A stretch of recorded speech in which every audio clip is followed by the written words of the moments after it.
Welcome back to Art in Bloom. I'm your host, Alexandra, and we're opening a new chapter with Season 3. This podcast was born from a simple belief that art and nature, when they meet, have the power to transform. This season will be joined by artists who deeply inspire me, each with a unique journey to share. Thank you so much for joining us. Let's dive in. In this episode of Art in Bloom, we have the great pleasure of being joined by Ludwig Berger, German sound artist, composer, and radio author. His work grows out of an ongoing and intimate exploration of the acoustic phenomena of specific places and what they hold. Working at the intersection of deep listening, acoustic ecology, and poetic storytelling, Ludwig creates compositions, installations, walks, and radio documentaries. We're currently in Milan during Design Week, where Ludwig has traveled from Montreal as he presented a concert just last night. So now we welcome Ludwig. Thank you so much for joining us here today. Thank you. It's a pleasure to be here. How are you? Doing great, yeah. It's great to be back in Milan. I lived here for a couple of years, so I really enjoy being back. Yeah. So I think to begin, I would like to start by your concert last night. So it was my first time attending and I absolutely loved it. And I think it was truly special in the way you also created the whole atmosphere for those listening. So could you tell us a bit more about it, how you planned it, and what was the idea behind that performance? Yeah, so in the performance, I just played field recordings from very different places that are peat bogs, like wetlands, glaciers, valleys, photosynthesis, and most of the sounds were like very microscopic, like very small sounds, also of like vibrating insects. But also infrastructure like data centers and hydropower dams. And to play them in the space, we made the space completely dark, full of fog. And I was playing actually from the back, so the speakers were in the front and I was in the back with the listeners, because I really like the idea of listening together with people rather than like performing in front of them. I like to leave like the space for the sounds, and I feel like sometimes it's distracting to see someone, especially in front of a laptop, doing things, and I'd rather have it more like a projection space of sound, like you would project a film.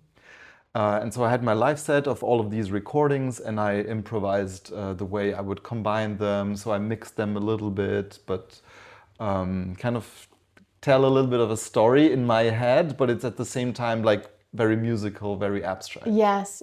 I thought it was very interesting as well to try and decipher like some sounds for like insects.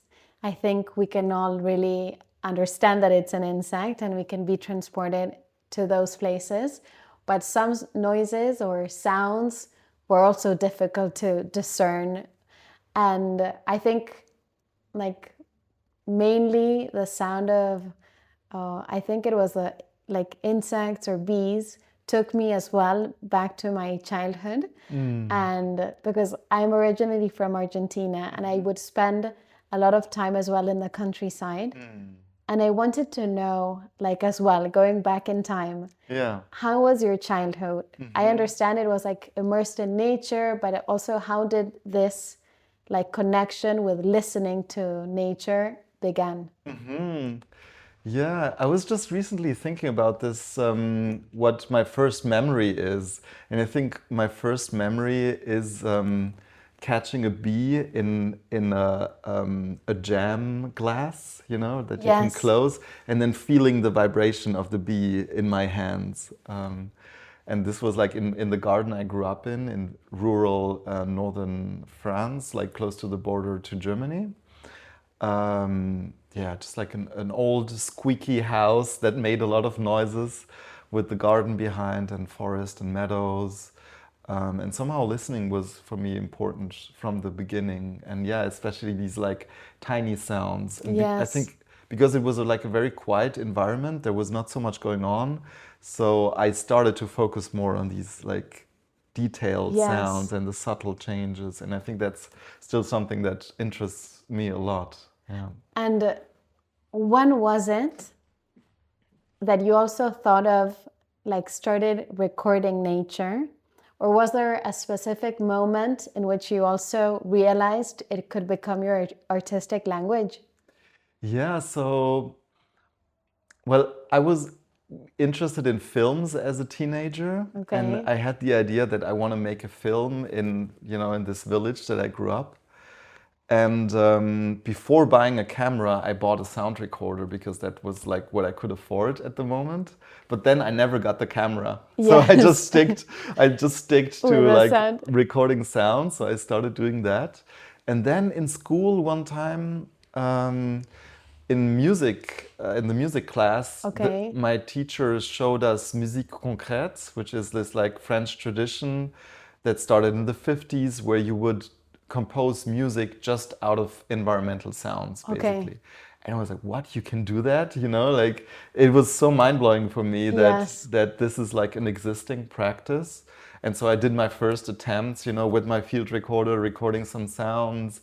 But then mixing them with music that I was also doing at the time. And then over the years, I got more and more kind of back into this like first way of listening just to nature without the music. And I became just interested again in the sounds, which I find interesting because sometimes, you learn things and you learn about music, but sometimes like you have to forget all of that and kind of get back to the basics, what really interests you. And for me, that was this like just direct experience of like listening to your environment and then to discover that, you can out of that make music that is not necessarily like human music, that does not have like a beat or a specific melody that comes from human culture, but that there are other cultures in nature, like animal cultures of insects. I like to think these also as cultures, right? Of birds, of insects, how they produce sounds. And that this is maybe more interesting than human-made music because it's much older, like animal music is so much more older. And for me, it's interesting to get into this, this way of perceiving the world. And as well, it tells so much about different geographies, what's happening in each place. Exactly. Like what, not only animals, but also I would understand like other environmental pollution that could start appearing as well. Yeah, I mean, you can immediately hear the state of an ecosystem by listening, right? Like if you look at a meadow, you might not see a lot, but like if you listen to the meadow, you can immediately understand like how the biodiversity is, what kind of, if there's water or not. If you know the species, you can recognize that also from the sound. And of course, then you can also, over the years, observe how an environment is changing. And also in the place where I grew up, I can already sense the changes. And this is probably also part of my like growing up listening. I used to record cassettes, and my parents also already recorded cassettes of us as babies. And sometimes I heard like a certain bird in the background, in like they tried to record our voices, but you could hear the bird in the garden. And I realized this bird does not exist anymore in our environment. It disappeared, It's like a skylark, which is very vulnerable and it's disappearing everywhere. It used to be so abundant in Europe, but now they're disappearing. And this is something that I'm interested in more and more, also this entanglement of like personal life and the ecology that is changing. I think what you were describing, I had a very early childhood memory of, the willows, the trees, and within them at night, they would be filled with insects that have light. I don't know. I don't know what they're called in English. Fireflies. Yes. Like filled with them. And now there aren't as many. Maybe it's also thinking through the eyes of a child that would see more of them. But I think visibly, you can notice that there's less. So I think through sound, it's also very interesting to like explore the changes that are happening. And like for someone that hasn't or isn't acquainted with field recording, could you describe it like a bit for us, and also why you choose a specific place to record and why? Yeah. I mean, field recording, it's a very broad term. You could say that it's all the sound recording you do that is not happening in a studio. Okay. So, if you start recording your house, it's field recording, right? Yes. If you go out to the street, it's field recording. So basically, it's I would say recording also something that is not intended as music, you know. Okay. So it can be, of course, natural sounds, but it can also be, sounds of human infrastructure or people talking or whatever. And I think I'm really drawn to spaces that in the beginning you don't hear a lot. Okay. But you can feel that there is like life happening in a more subtle way, or like, more quiet way. Or something that you have to spend time and develop a relationship to kind of reveal what is going on there. And then I use a variety of microphones. So, the ordinary microphones to record the sounds in the air, but then also underwater microphones that are called hydrophones, contact mics to pick up vibrations. And for me, these are all like instruments that pick up different aspects of the environment. And I like to understand it that kind of, like it's like a musical instrument that I expose to the landscape, and then the instrument gets played by the landscape. Yes. And so, for example, I would attach a contact microphone that is more made for string instruments to a tree, and then the tree would, make a melody that I then record. That would sound completely different if I would pick it up with a different microphone. So for me, it's not just like a passive practice, but it's something where I compose almost on site, depending on which microphone I put where exactly in which moment of time. This is like a huge decision, and it shapes already the composition. And sometimes I'm also part of the field recording. Sometimes I don't exclude myself, but I kind of improvise also gently with the objects on site, like not imposing my own rhythm. But for example, I worked a lot in one wetland in northern England, and there's a lot of moss, and so I would like slowly move in the moss, and then it would sound like breathing. This was also a moment yesterday in the concert. I think I heard. Yeah, like, sounds really like. Yeah. Yeah, but it's just me and the moss. Yes. So it's also a way, like field recording as a way of developing a relationship between your body and the body of the landscape. Yes. And after recording, is there a big editing process? Yeah, it depends on like how I record. Sometimes I also record long hours where I just leave a microphone for 24 hours, and then animals get close to the microphone and so on. And so there is a lot of editing happening. But usually I try to be already very conscious of how I record.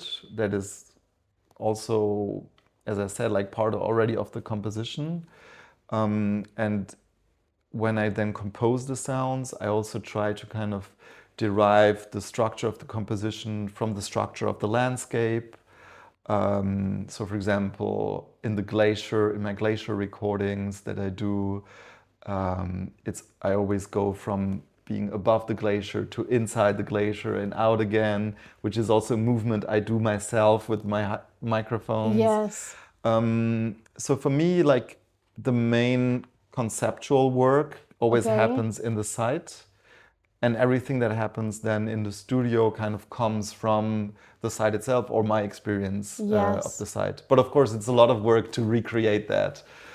But definitely. Yeah. So I understand, like there are diverse listening approaches, and you explore like geological, ecological, interspecies, and maybe more narrative with ecofiction.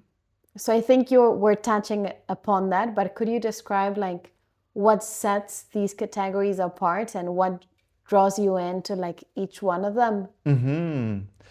Yeah, so for me, I'm really interested that you can listen to in very different ways to the same landscape, Okay. right? Um, so yeah, there's this geological way of listening where you listen kind of through the earth to everything. There's like the long temporal scale listening where I did this once where I recorded the place I grew up in for an entire year. Um, so to record the one place from a different temporal scale. Yes. And but then there's also how we perceive the space, right? Like our own experience with it. So that's why in my recent works I also work with text to incorporate also my own way of listening and reflect that. And then there's the fictional part, which is more speculative. Um, for example, imagining how a bird might listen to the same Ah, place, you know? And this is something that interests me a lot, is like how different species perceive the same environment. And that in one environment, you don't only have like different species as entities, but you also have different perceptions with these different yes. species. And we know that, for example, birds perceive time very differently than us, and that's why they also have details in their songs that we cannot perceive because it's too fast for our Yes. temporal resolution. And so by slowing these sounds down and like listen to them slower, you can maybe listen Like to a bird song more how a bird would perceives listen it. to it. But of course, this is like the realm of speculation because we'll never know how a bird actually listens. But there are indicators that they might listen slower than us.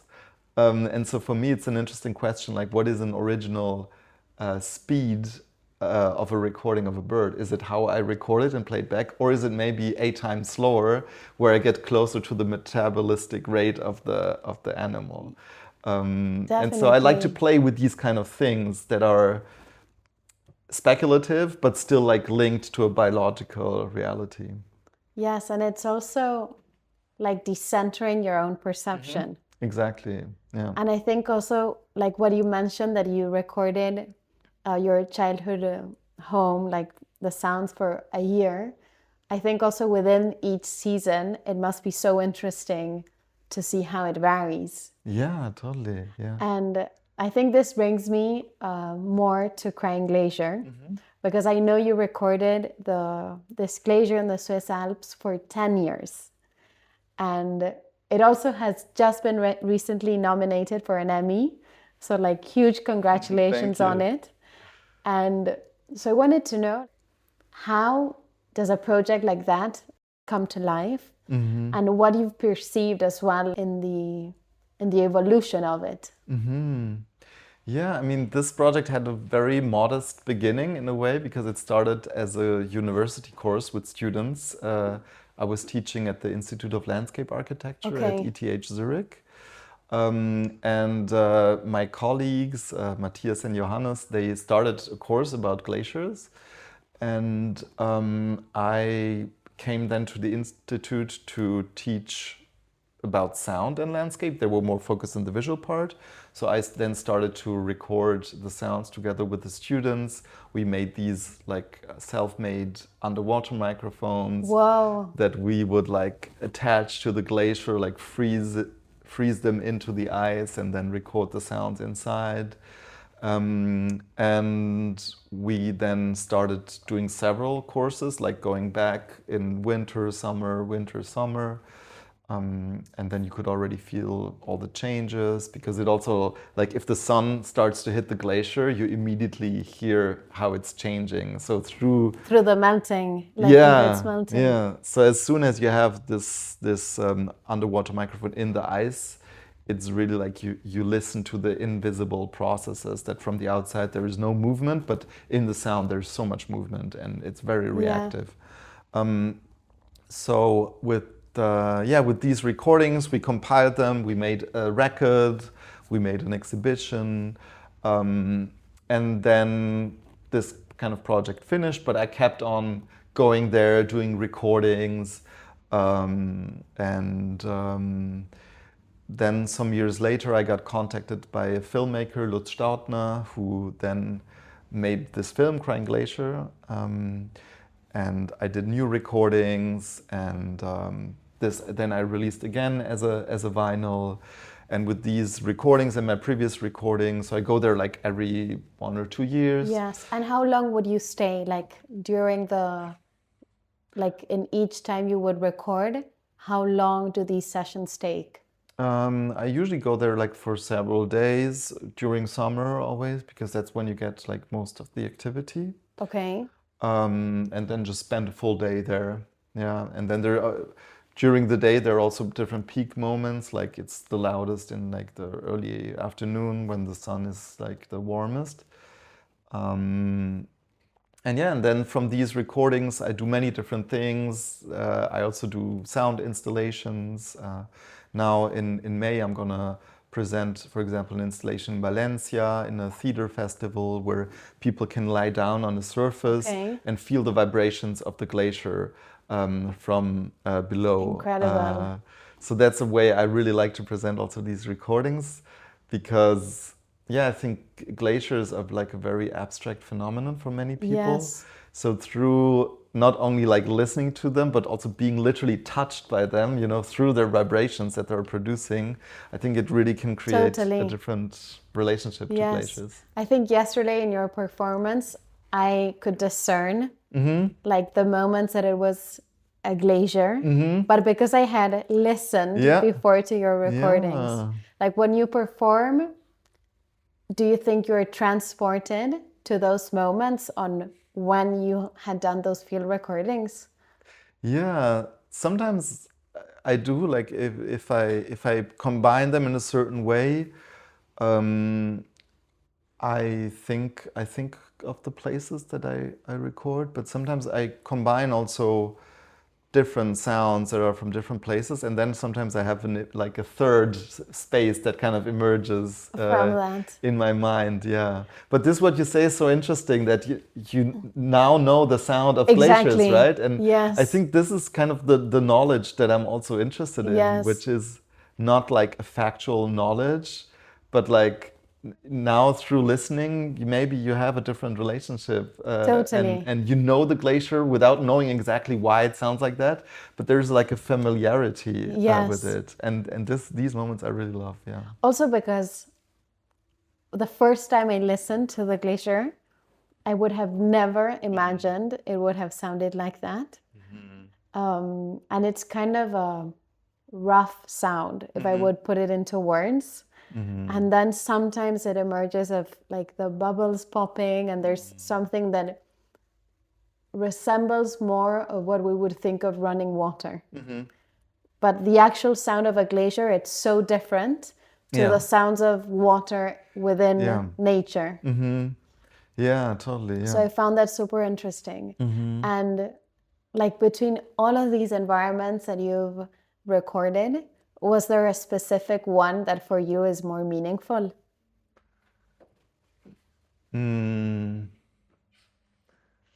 mean from all my projects? Yes. Like if there was one place in particular that you have more affection or for some reason felt more connected. Yeah. I mean, for me, these relationship with places are almost like relationship with people, and then there like in life, there are certain people that you just see once and you have a good time, but you don't necessarily, develop a friendship. And then there are people you see all the time and you develop these deep friendships. And for me, it's really like this with places. Okay. And so there are a couple. I mean, the glacier is one of these like long-term friendships.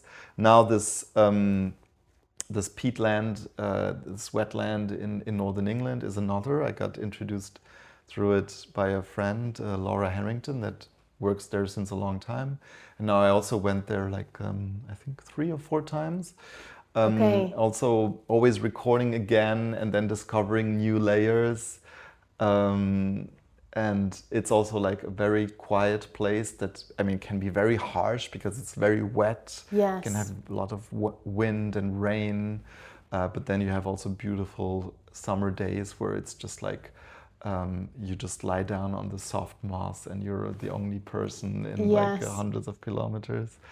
So this is another space I really love. And then also the place I grew up in, that I've recorded basically my whole life, more or Yes. less. And unfortunately now we had to give it up. We had to sell the house. Okay. And I did like a last piece about that house. But I have so many recordings, so I also feel like I kind of brought it with me. Yeah. Yes. And now last week I was also in another place where I was like for the 5th time, and this is like a valley in the southern Swiss Italian Alps, Okay. which is like a valley full of chestnut forests and deep gorges, very wild, with also very rich cultural history. And they also keep on coming back and do recordings. Yes. It's amazing because it also, like, as you've mentioned, like it's so beautiful to think of it as a relationship with a place, and it also, you're being taken back to nature and the different forms of nature. And is there like is there a dream place or a dream environment that you would like to record in the future? That's a good question. Well, I think one place that I have not really recorded is like the ocean. So I'm really curious about the ocean. And I mean, I've done a lot of underwater recordings, you know, Yes. in ponds, in the wetlands, in the glacier. But I've never really recorded the ocean. So I would Yes. be very interested in exploring Yes. that. Yeah. I really love listening to like underwater mammals. So like whales and Yeah. dolphins. I think like how they communicate and how they sound, it's like incredible. Yeah, absolutely. So I'm also familiar with those sounds. Yeah. And well, now, yes, for our final question, I wanted to know what you think deep listening has taught you. And if you had to invite our audience as well to engage and being or pay more attention to the world around us, what would you say, yes, they should perceive or notice when listening to a place? Yeah. Yeah, so deep listening is a very impactful practice for me. So for those who don't know, it's like a practice that comes from the composer Pauline Oliveros that developed this in the 80s. And it's kind of just a way to practice your listening, to cultivate your listening, not just like through your ears, but really through the whole body. Also with meditation practices, breathing techniques, but also, for example, observing your dreams. So it's like a very holistic practice. Okay. And I think for me, like the main thing it taught me is like 2 things. The first is to not only listen to like the outer soundscape, but also to the inner soundscape that is happening in our thoughts. Yeah. And for me, it's so interesting to kind of observe also your thoughts as kind of sounds. And sometimes I realize this, you know, when I'm thinking about a problem or there's drama in my head, and I just take a pause and I listen back to like all the noise in my head, right? And I think this is sometimes we do the separation of, you know, in the European tradition of looking at the landscape as something external. But I think through listening, you can integrate this kind of your inner world with the outer world. Yes. And then also, and including your dreams about a place and the place, you know, so to have a more dynamic relationship between our inner life and the outer life. So that's something that was really important for me. And the second thing is in deep listening, there's this differentiation between focal listening and global listening. So the focal listening is something that we're taught a lot, like when we learn an instrument, to really focus on one specific sound, you know, listen to one voice in an environment, things like this. But the global listening is where you kind of listen to everything at once without trying to focus on anything, like just let all the sounds arrive to you and don't judge them. And it's difficult. It's really hard to Yes. do because it's something you don't do by like trying to listen harder, but you just like relax into the continuum of sounds that is always around you. So this would be my invitation to try to just listening to everything that is around you. And it's always a good question for oneself to ask, which sound am I currently not listening to, but that is there in the space. Yes. And there's always something we're excluding in our listening. So try to include every sound into you without making a distinction of what is important, not important, what you like, what you not like, but just like taking everything in. Yes. I love this invitation. I think it's also taking the headphones out, like it's kind of walking and truly paying attention to the world around you. Yeah. So yes, absolutely. So thank you, Ludwig, so much for our time today. I'm certain that you'll inspire all of our audience members, and it was so interesting to hear more about you and about your work. Thank you so much. It was a pleasure to talk with you. Thank you. Thank you so much for listening. Art and Bloom is available on YouTube, Spotify, and Apple Podcasts. Follow us on Instagram to stay connected and stay tuned for more episodes to come.